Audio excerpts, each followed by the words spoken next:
I've got a horrible video to show you of a speech with a Hamas supporter calling for mass murder of Jews, and he's proud of it, and the crowd loves him.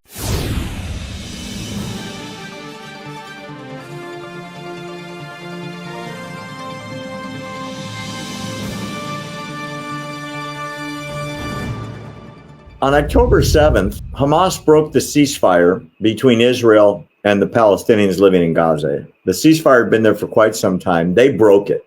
They broke it with the biggest invasion and massacre of Israelis since the Holocaust. It was literally broadcast around the world live. I saw it. You saw it. It's the most horrible thing I've ever seen. And the whole world lined up behind Israel. They were shocked. Mm-hmm. All these murders and kidnapping and so on. But that was 150 days ago. The pendulum has gone back. In fact, gone back way farther than it was. Let me show you a speech that has now been broadcast all over the world. This is a pro-Hamas speaker, and it sounds like it could have been in Nazi Germany, referring to Poland in World War II. I want you to hear what he says, and this guy's running around on the streets. I dare you to look into the eyes of a Gazan child and tell him that you tried your best. Our day will come, but we must not be complacent. Our day will come, but we must normalize massacres as the status quo. But we must normalize massacres as the status quo. Thank you. We must normalize massacres as the status quo. He is calling for mass murder of Jews. He's not in jail. He has a crowd in front of him and they're cheering.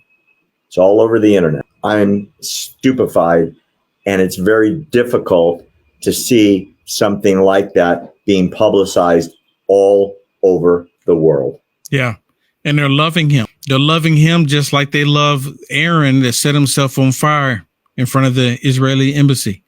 They're loving the Antifa guy. Yeah. Yeah. They're loving the hatred. Barry, it is evil. It is a demonic spirit. It really is.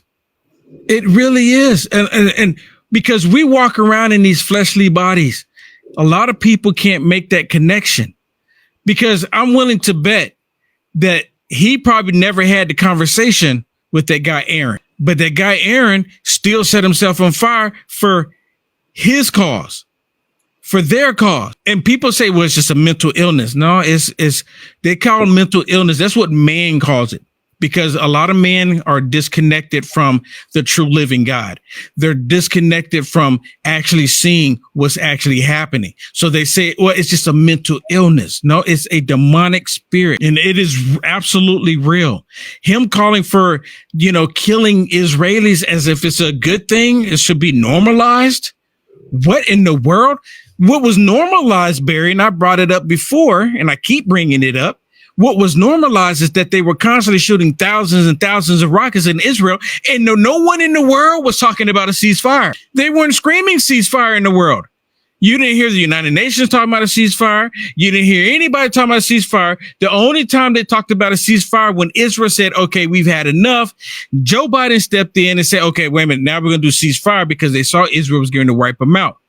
October 7th happened. I don't care what, and Israel said, I don't care what you have to say. They have plenty of time to stop doing this.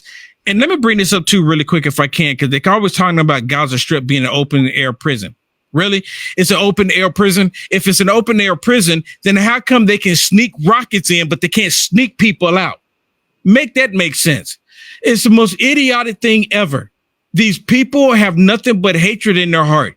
Just leave it. Just Barry, they would be so much happier, be so much more successful if they said, okay, let's stop trying to kill the Israelis and let's see what we can build together.